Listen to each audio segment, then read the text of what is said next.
masayang pagbati na may ngiti sa aking mga labi. Naghahanap ba kayo ng makakatuwang sa pagre-review ng inyong anak?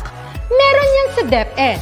Ang ETUlay online tutorial ay libre at handog ng ating kagawaran sa pangunguna ng OUA ICTS EdTech.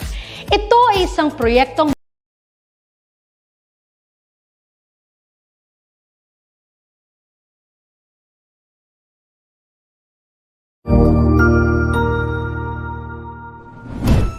isang masayang pagbati na may ngiti sa aking mga labi. Naghahanap ba kayo ng makakatuwang sa pagre-review ng inyong anak? Meron yan sa DepEd. Ang ETUlay online tutorial ay libre at handog ng ating kagawaran sa pangunguna ng OUA ICTS EdTech. Ito ay isang proyektong makatutulong sa mga mag-aaral, katuwang ang mga magulang o kasama sa kani-kanilang tahanan para masagutan at maunawaan ang mga modules. Hangad din ng programang ETUlay ang matulungan ang ating mga guro sa kanilang mga blended learning classes. Ang ating ETUlay ay mula kinder hanggang senior high school.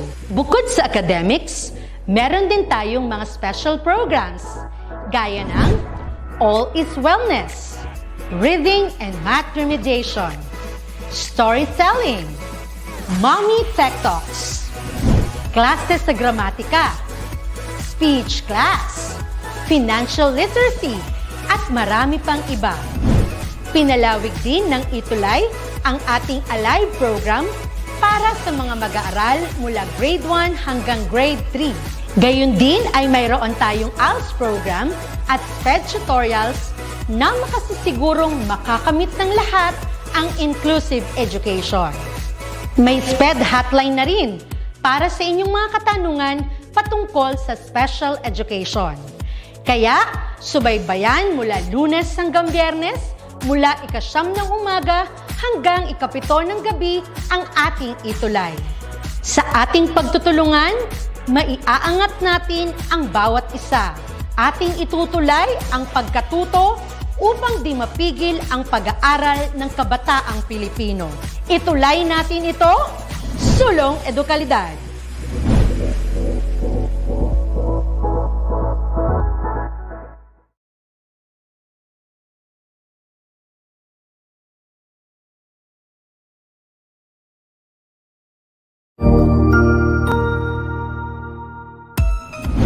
Mabuhay! Good day to all! I am your tutor Madge. Welcome to ETUlay, a free online tutorial, an initiative of the Department of Education, Information and Communications Technology Service, Educational Technology Unit, ICTS EdTech. This program is aimed at helping and assisting learners from kindergarten, senior high school, ALS, Alive, and SPED learners. Aside from answering the modules, the ETUlay is offering programs which you will surely look forward to. Together with our parents and teachers, the ETUlay will bridge the gaps where difficulty and ease meet in learning new knowledge and skills. So, let us prepare our modules, pen and paper. Ready your mind to see and hear worthwhile and interesting lessons. Let us now study and learn, together with our volunteer online tutors. Tara na!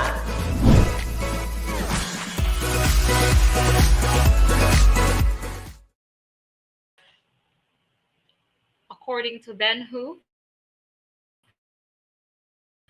just to learn. It's like golf. You never get it right all the time, but eventually it becomes a game of fewer errors, better facts, and better reporting.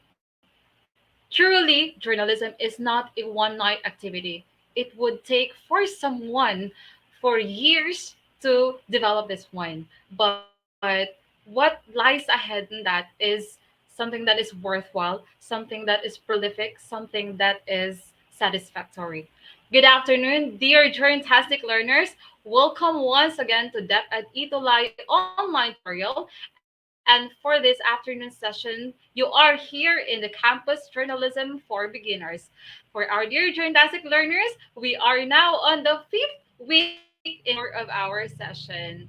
Good afternoon once again, dear Journtastic learners. How are you? It's been a week since I am with you and have spent time with you in having this session. So before we proceed, let me also acknowledge the kumbaga early birds in our session. Hello sa'yo, Joseph Conrad Bulaklak, then Ryan Bacasnot.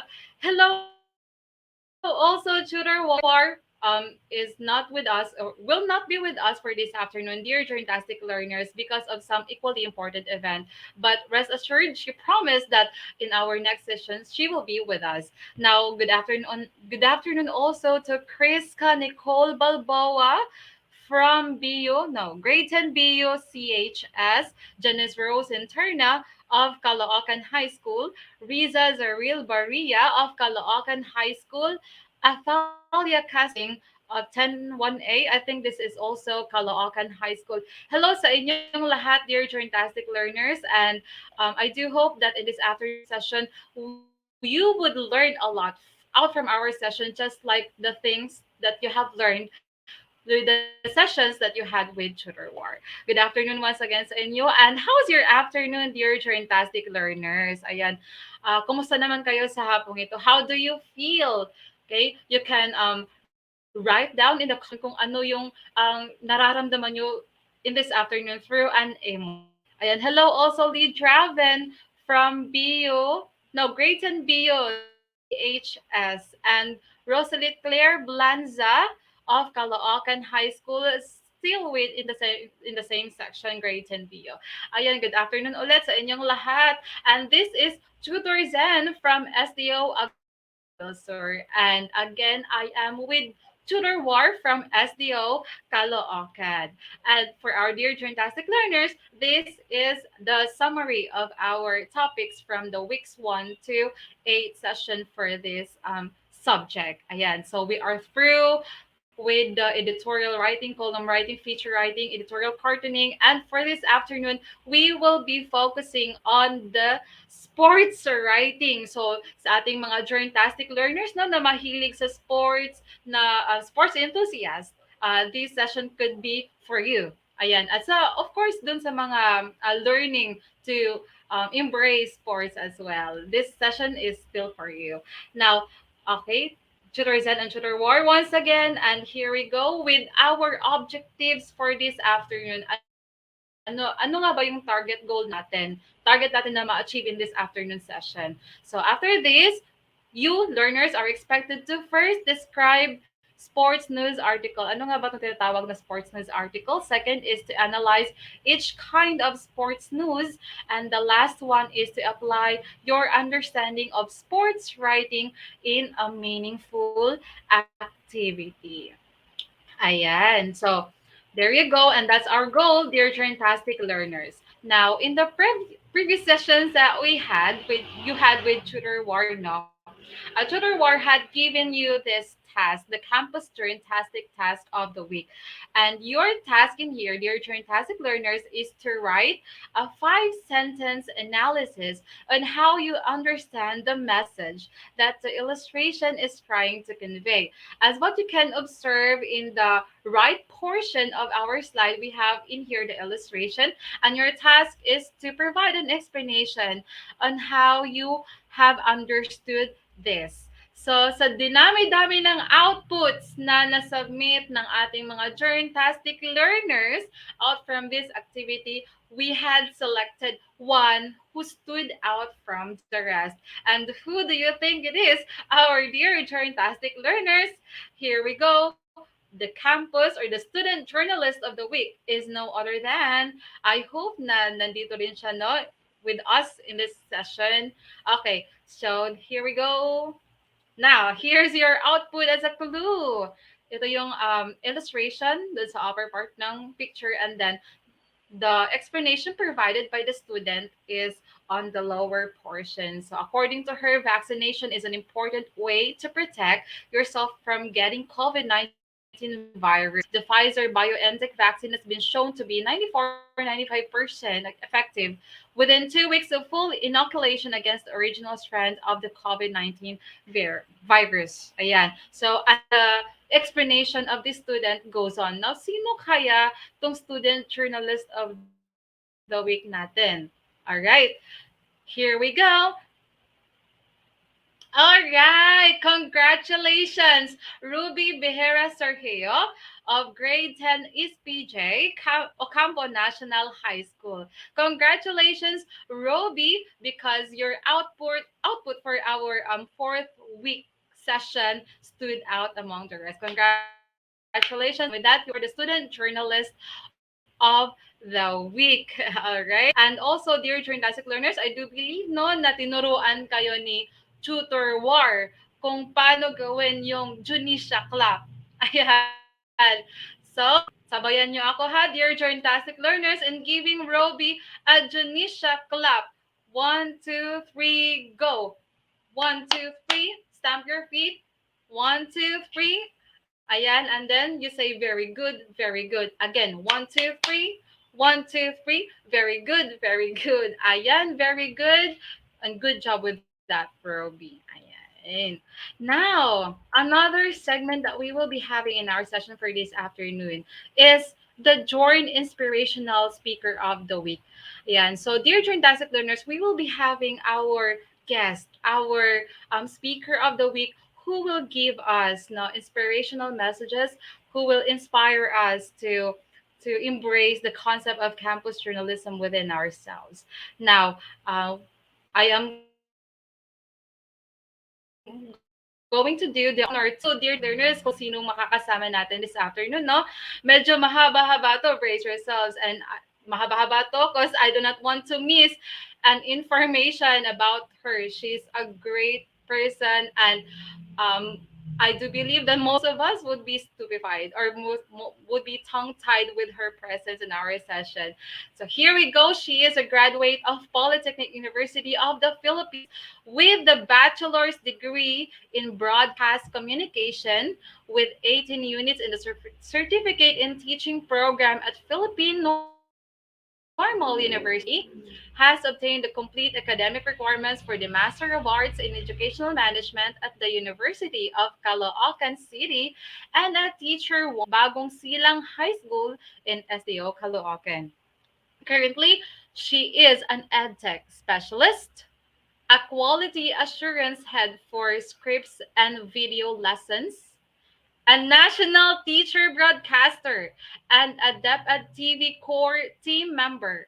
She has been recognized in her field as DepEd TV's Gabay Edukasyon Awardee and Outstanding Teacher Broadcaster for Filipino in Junior High School, Outstanding ETUlay Tutor Award for Filipino, Division Praise Awardee, and a nominee for Outstanding BHS Teacher for 2 consecutive years. Indeed, she establishes a name for herself in the field of education as a host for various DepEd activities, a cast member in several DepEd series and infomercials, and a subject for print and television documentaries such as Rated Corina, Atom Araulio Specials, and Poe Magazine.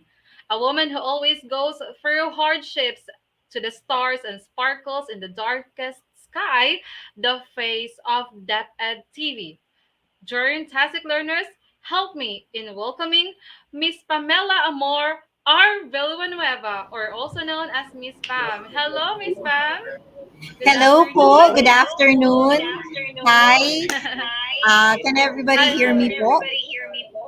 Yes po, Miss Pam. We can hear you po.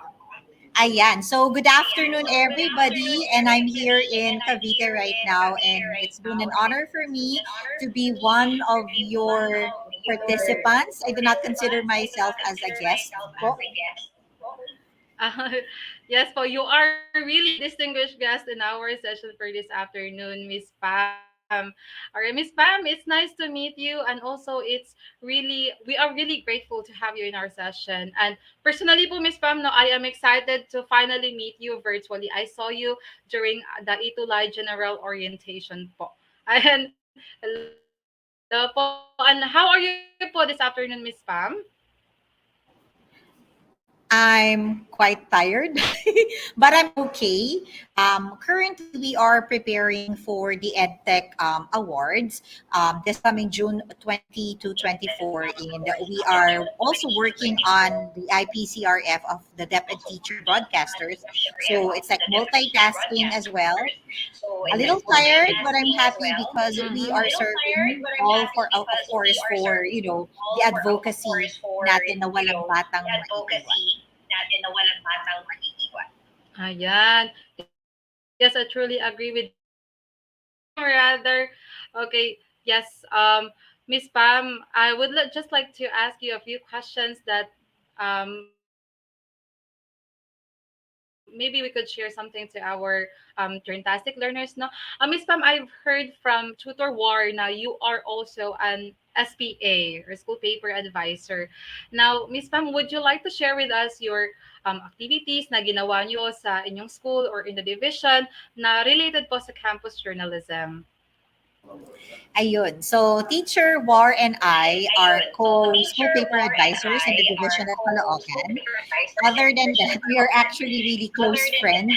Ayan. So, isa kami sa mga dalas talaga na magkasama, magkita sa mga press conferences, but we really do not see ourselves as competitors, but rather as friends working on the same agenda na syempre matuto ang mga bata sa skill in journalism and may-apply talaga nila ito in real life setting, not just because they are writing for the school, but also of course, to practice um, freedom of the press, freedom of expression, to be more responsible in the things that they're saying, in the things that they're writing.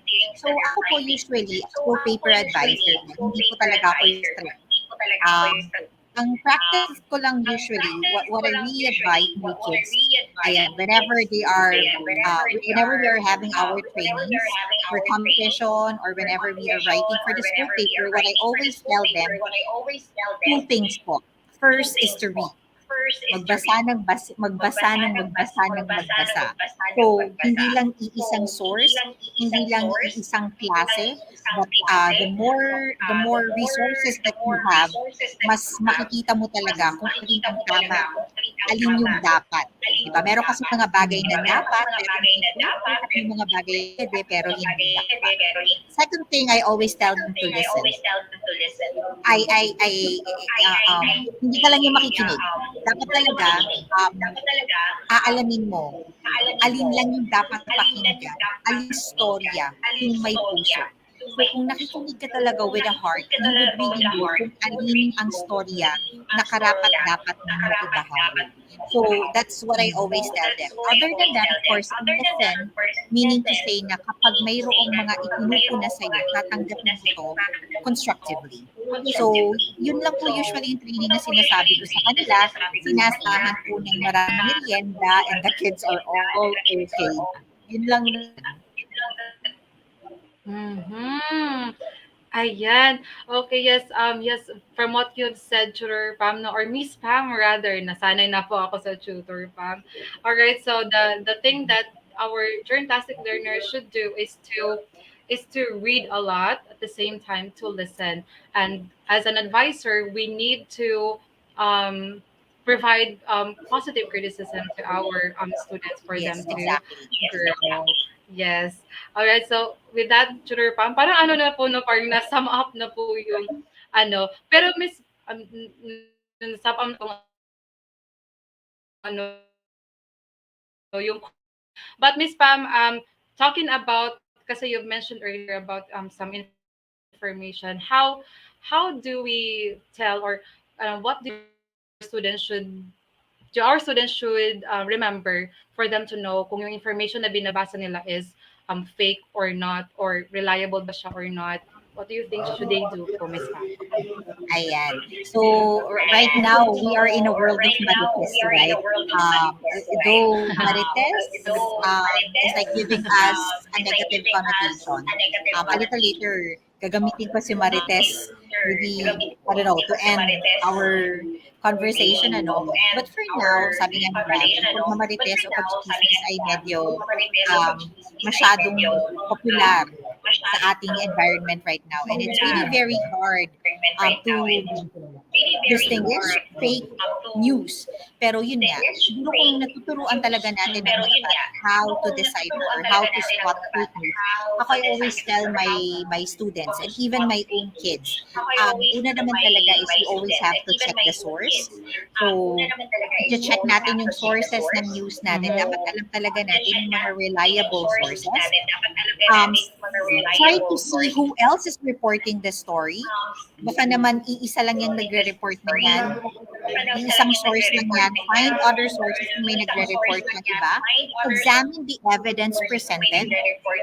Other than that, don't take images at value. Parang at face value rather. Parang it's not always what you see or what you get. Diba? There would always be two sides of the coin. So dapat tinitignan talaga natin to. And check that it sounds right. Yun nga yung sinasabi natin. Mas makikita natin yung value ng news, spot natin if it's fake or not. That's what I always tell po my students. Wow, that's informational, Miss Pam, no? So sa ating mga Fantastic learners, no, if you want to know, according to Miss Pam, if you want to know if the information is reliable or not, you must check the source. You must also know or that you must analyze yung information, settle down with the images. You should delve deeper about the information. Two sides of the coin. Tama po ba, Miss Pam? Yes po. Alright. Yes po. Yes po. So, Miss Pam, one last question na lang po, no? Para sa ating mga Journtastic learners for this afternoon, why do you think it is important for them to love or to embrace, to explore the world of campus journalism? Bakit importante itong campus journalism sa kanilang buhay? Ayan. Siguro sa ating mga journtastic learners, tama ko ba ako ng nabanggit na term? Yes Ayan. po. Sige, pwede kasing sabihin ng iba na ang journalism ay nakakulong lang talaga sa mundo ng pagsusulat at pagbabalita. Kaya minsan maraming takot na sumabak sa pagsali sa campus journalism o kaya sa school paper natin. Kasi ang inaakala lang nila, magsusulat sila, magbabalita, nakakulong na doon. Pero dapat tinitignan pa natin ito sa mas malaking mundo o sa mas malawak na kapaligiran. So, ano ba yung importance ng campus journalism? Bakit natin ito kailangang matutunang i-embrace? Ilalabas ko to sa kahon. Ang masasabi ko lang kasi ay ganito, sino bang ayaw mapakinggan at sino bang ayaw magkaroon ng pagkakataong magsalita? Given those two things na sinabi ko, siguro sapat na yun para masabi natin na kailangan natin makita ang kahalagahan ng journalism because we have the freedom to speak out our mind and we also have the responsibility sa pagsasabi ng mga nasa isip natin. So, given those things, bakit hindi mahalaga ang journalism? Kung gusto mong mapakinggan, gusto mong magsalita, do so. And campus journalism is a great avenue to learn the responsibility of speaking and of writing.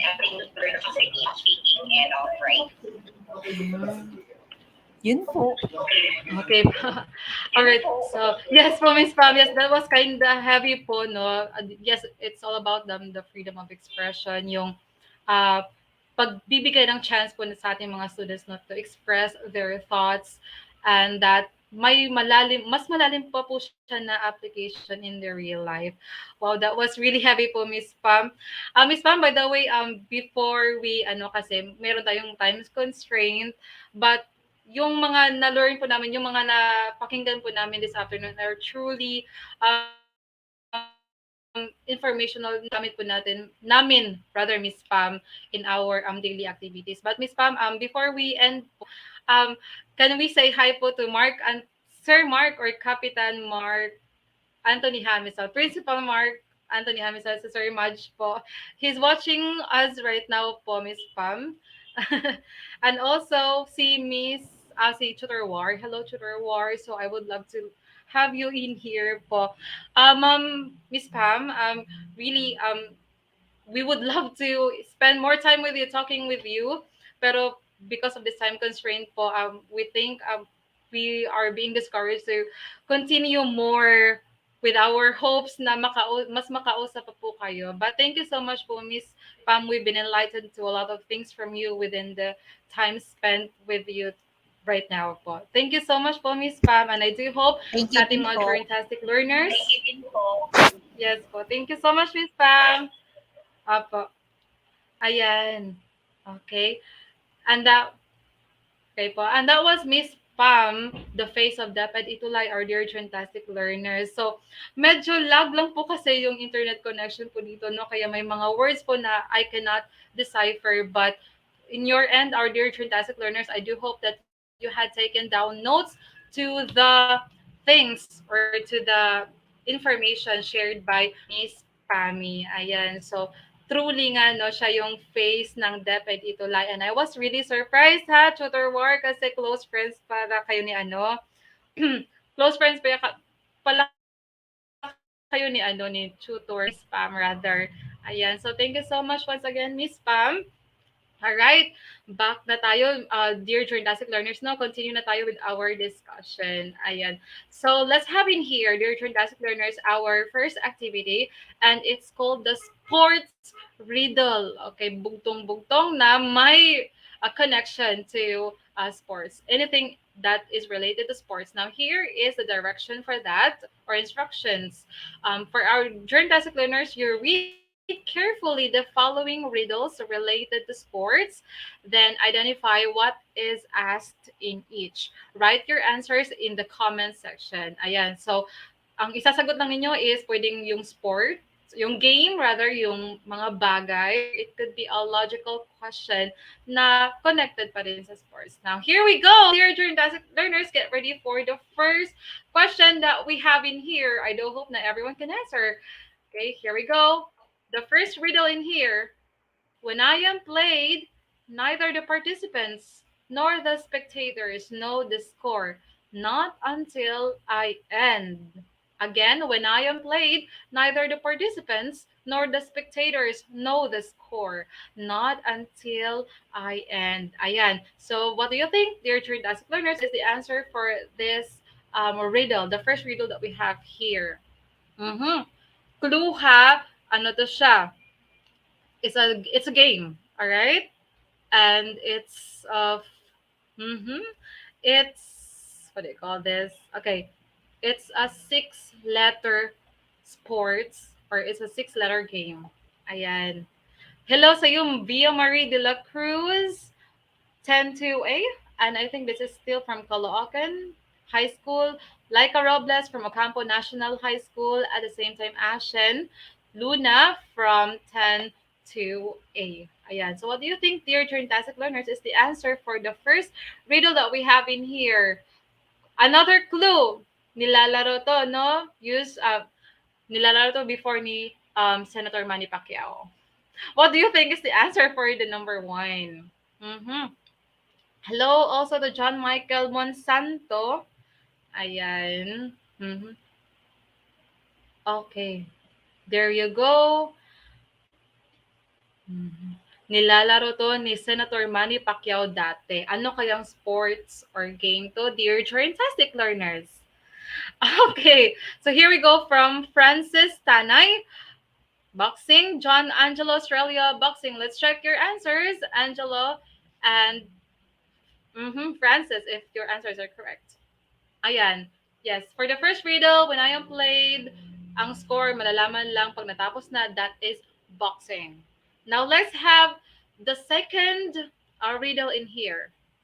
I run, I leap, but I have no feet. What am I? Again, I run, I leap, but I have no feet. What am I?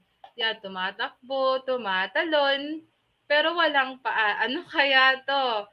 Okay, you also got the correct answer, Jamie, Dave, Kriska, Riza, and Andre for the first riddle in here. What about for number 2? Walang paa pero nakakatakbo. Clue. Ginagamit sa pagdi-dribble. Ayan. Mhm. Okay. Shout out nga pala no sa lahat ng mga taga Camarines Sur, Agusan del Sur, Caloocan National High School, and sa lahat ng schools na nakaantabay na sa ating session ngayon. Okay, we have still from Francis Tanay. His answer is ball. Now let's try to check kung ball nga ba. Syra Lee, ball. Okay, very good. For the second riddle, it's ball. The third one, what do you think that we have in here, dear Juntaisuk learners? I swing around on sticks and use them to do my tricks. A white powder helps me to grip, and people cheer when I flip. Again, I swing around on sticks and use them to do my tricks. A white powder helps me to grip, and people cheer when I flip. Okay, what do you think is the correct answer for this one? Then Ryan Princess, John Dave Owen, Jeff Andre, Riza, Kriska. Okay, your answers are all correct for the second riddle. Now for the third one, I can see here first most um, pinaka mabilis mag-type ng si Francis Tanay, and he says gymnast. Okay, gymnastic. Now let's try to reveal the answer. All right, here we go. The answer for third one or third riddle is gymnast. Very good, Francis. All right. Now the last riddle that we have in here. It's a logical question, dear Journtastic learners. What happens 3 times in weightlifting, twice in swimming, but only once in tennis? Again, what happens 3 times in weightlifting, twice in swimming, but only once in tennis? What do you think is our correct answer? Okay. Yes, Jeff, Andre, and Kriska. Yes, your answers also are correct. Now for the fourth one. Okay, we have from Andre, Riza, Carl Jerwin, Jame, and Andre Armas. They've answered letter I. Okay, now let's try to reveal the answer for the fourth riddle. Okay, very good. Good job, everyone. It's letter I. Ayan, no? So you just count the letter I's in the words in there. So good job, everyone. How much score did you get from the activity that we have in here? All right. Feel free to comment down your scores in the comment section. Yan, good job, everyone. All right. So move on na tayo ha, class. Now let's have the discussion on the sports writing. Again, feel free to comment your scores in the comment section. Now, pag sinabi natin sports writing, dear fantastic learners, it also includes the sports news articles. And sports news articles are filled with action and emotion of players who are idolized by sports enthusiasts. Ayan. So, usually, pag nagbabasa tayo ng sports article or sports news article, yung content niya is on the action. It focuses on what are the moves taken by the players, what are the strategies na ginawa ng mga players during the game. At the same time, yung emotion no, na naramdaman ng mga players, either they won or lose the game, no? Kung ano yung naramdaman nila right at that after the game, no? Some say, or most usually no, pag sinabi natin sports news articles, yung content niya is just similar with writing news articles. It just follow the same qualities, the same structure almost. But then again, pag sinabi natin sports news article, mas free. Mas free yung writer na sulatin yung content ng article niya.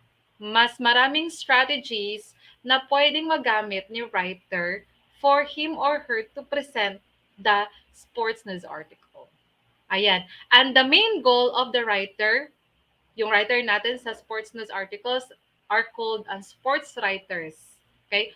Yung main goal nila is to take the audience, to take the readers rather on the game. Na parang kahit na wala yung mga yung readers dun mismo sa game, na maski hindi sila nanood mismo sa game, still they can feel na parang nanonood talaga sila.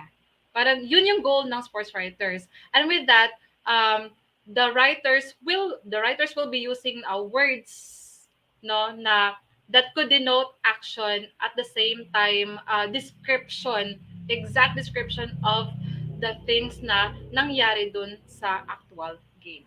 Ayan. So ano nga ba yung mga qualities of sports news? Kasi kanina I've mentioned na maraming, or yung mga qualities ng news article, same lang din when it comes to sports news. Now, sa ating sports news article, basically it answers the 5 W's and the 1 H question.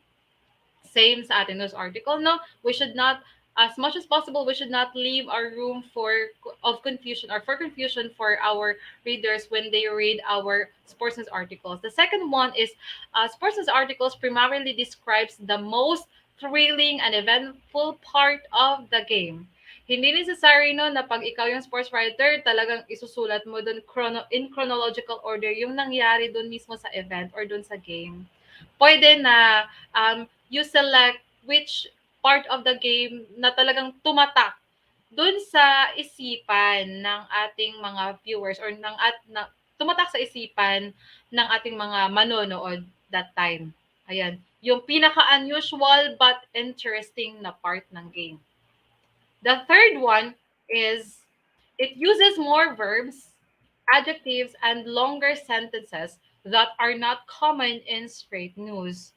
Ito yung medyo kaibahan din ng sports news articles, no, dun sa news article.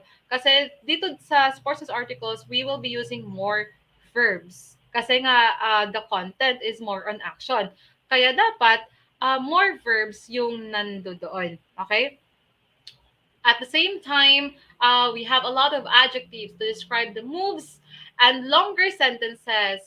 Kaya nga may more freedom yung sports writer natin kaysa sa news writer natin. So the last one, it uses sports lingo, in which sports lingo pertains to the language used in that certain article. Now, let's have the kinds of sports news. For the kinds of sports news, we have the advanced news. To um, to make it straight to the point, advanced news, dear journalistic learners, we will be providing information to our readers prior the event or prior the game. Like, bakit ikakonduct yung game?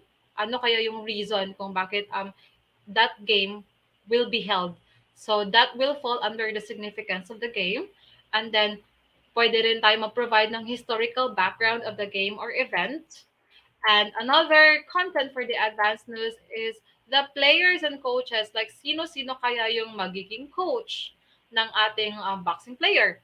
Or kaya naman yung sino kaya yung napiling players natin for that game. Another is the physical and mental qualities of the athletes.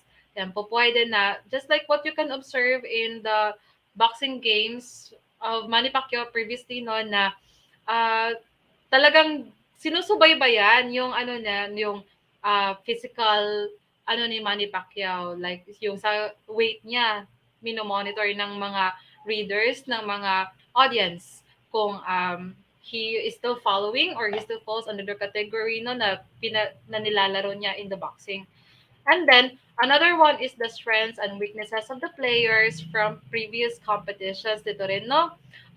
Tinitingnan yung kung ano yung performance ng team, ng players in the previous games that they had, and that they will compare that one in the new game that they will be playing. Another is the venue, the weather, the expected viewers, and etc. Again, for the advanced news, tayo as sports writers, we will be providing them information prior the game. Okay? So the next one is we have the coverage story. Okay?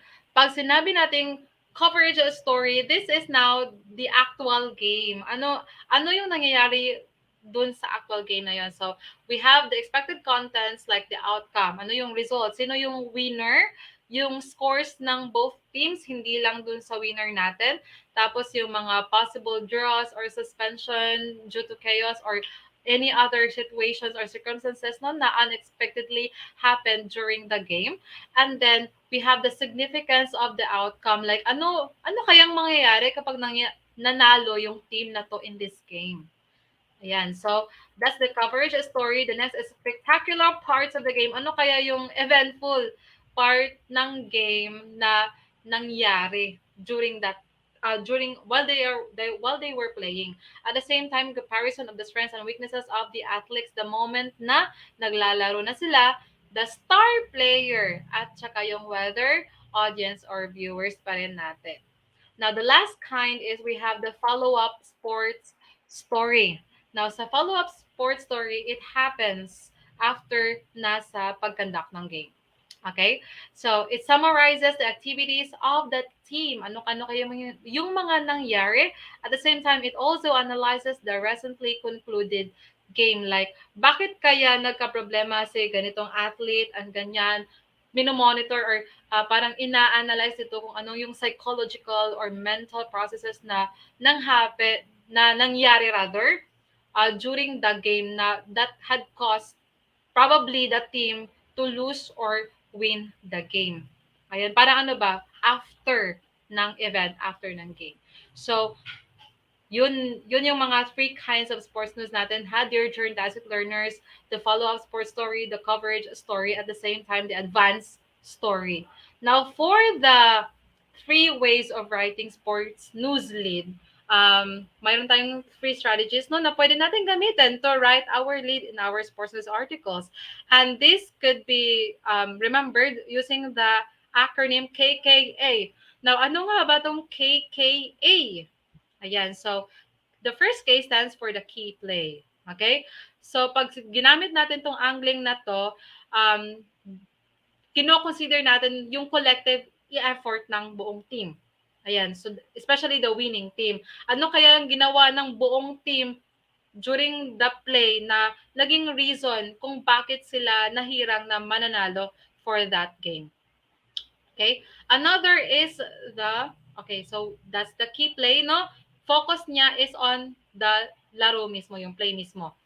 So here is an example of that. So it's for the volleyball game, and we have the two players in here, the two teams rather, the Metrian spikers at the same time the Bula netters. So parang ganito no na yung Metrian spikers, they blasted the defenseless Bula netters in the volleyball championship game and with the standing 2-0. Ayan, so yung collective effort na ng buong team, and usually ito yung mga nakikita natin ang angle or lead rather sa mga sports news articles na nakikita natin usually. Parang ito yung typical na ginagamit. Another angling that we have in here is the key player.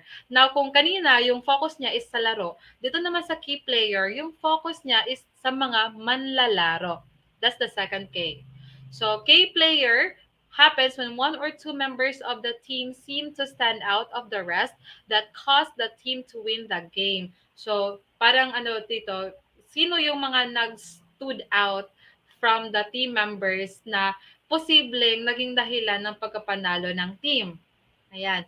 So, for example, niyan is we have here Mark Terante. Nag-mention na siya ng name no ng player na nag-stood out during the game. Grabbed the limelight when his do or die three-pointer shot dove ringless with less than 5 seconds remaining to lead Lagao National High School to its thrilling victory. Lagao National High School is the school wherein the winning team came from. So si Mark Durante yung outstanding player natin. And he is the angle used by the sports writer in this part. Now, let's go to the last one, and it stands for letter A. Ano ba nga itong letter A? So it stands for analytical way. So when a team employs a very spectacular strategy or action that brings them to victory. Ayan. So si analytical way, dito yung angle natin is ano yung strategy na ginamit ng players or ng team rather para panalunin yung laro. Ayan. So, yung strategy or technique na ginamit ng team ha. So, that's KKA. Again, these are the three steps na pwede natin gamitin to write our leads. Lead. K stands for the key play, the key player, and the analytical way. From the word analysis, Okay, ina-analyze nun yung strategy na ginamit ng team. And there you go with the example here, banking on nerve-breaking wall-ups, deadly spikes, and tricky placing. Ayan. So, yun yung strategy na ginamit ng Areneo El Santiago National High School to win the game in the volleyball. Yan. So, sa sports vocabulary, again, this is the language, the words na ginagamit ng mga sports writer when writing sports news articles. And then, we could say, no, dear fantastic learners, na when it comes to the sports lingo, may mga words na applicable siya in all sports game, while may mga words naman na exclusively lang for that certain or specific game. For example, here in the basketball, we have the terms the quintet, zone defense, man-to-man, keyhole area, 30-second clock, long tom tip-in, steals press. So, ito yung terms na very familiar for those sports enthusiasts. The next one is for the volleyball. So, we have in here the words makikita nyo on screen na pwede natin gamitin to describe how the game went on. The third one is for the boxing, round by round, slugfest, flyweight, welterweight, jab, uppercut, and so on. And the last one is the Taekwondo. Like, for example, turning sidekick, jins, heavyweight, finweight, flyweight. So, ang dami-dami pang terms actually, dear fantastic learners, na pwede natin gamitin sa ating sports news articles. And what you can see in here is just a few, a part of parcel of it.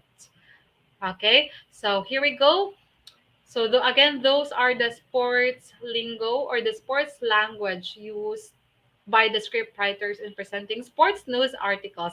And with that, dear fantastic learners, here now comes the part na again, also pinakaabangan nyo to hail the student journalist of the week.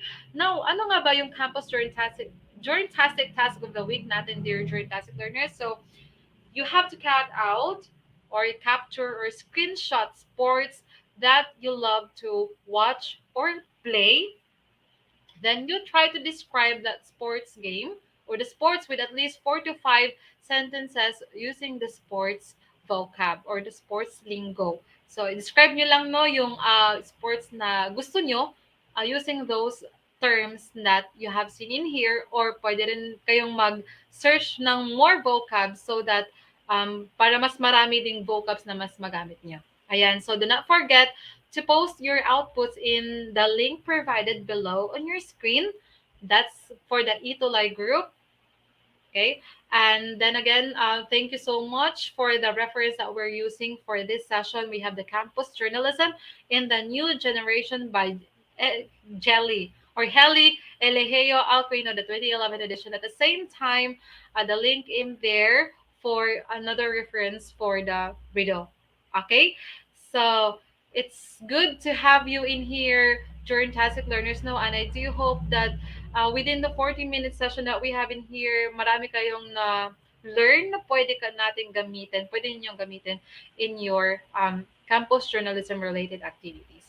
Ayan, and congratulations nga pala sa lahat ng mga schools who or which were held as most supportive schools during the Q3 ETUlay recognition held last Saturday. Congratulations sa inyong lahat, and I could say that meron din Ocampo National High School dun, no? So, dear journalist learners, what sa screen nyo now is the schedule no for the fourth quarter, and that for the week 8, that would be on June 20 to 24. Ayan. So, thank you so much, and do not forget, dear journalistic learners, to stay still because we still have a session that's upcoming after this. So, journalistic learners, thank you so much. Together with Tutor War and Miss Pammy or Miss Pam na guest natin ngayon, we are really thankful to all of you na nagkasama tayo in this afternoon session. Thank you so much, Miss Pam, for sharing to us your insights, your lessons that we could imbibe as campus journalists. At the same time, thank you so much, Tutor War, for the support even with the tight schedule that we have. So during Tacit Learners, this has been your tutor Jen, and together with Tutor War, we do hope that you learned.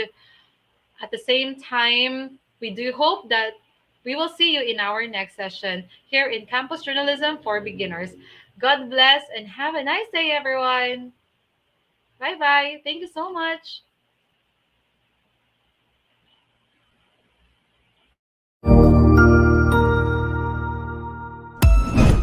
Ang husay naman! Natapos mo ang iyong tutorial session kasama ang iyong mahusay na ETUlay tutor. May bago ka bang natutuhan? I-share na yan gamit ang hashtag ETUlay Level Up.